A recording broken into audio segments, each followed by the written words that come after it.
பேற்றை தவம் சற்றுமில்லாத என்னை பிரபஞ்சம்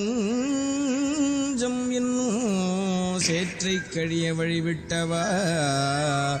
செஞ்சடாடவி மேல் ஆற்றை பணி இதழியை தும்பையை அம்புலியின் கீற்றை புனைந்த பெருமான் குமாரன்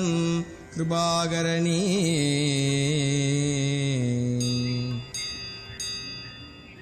அழித்து பிறக்க ஒட்டாயில் வேலன் கவியை அன்பால் எழுத்து பிழையறக் கற்கின்றிலே எரிமூண்டதென்ன பிழித்து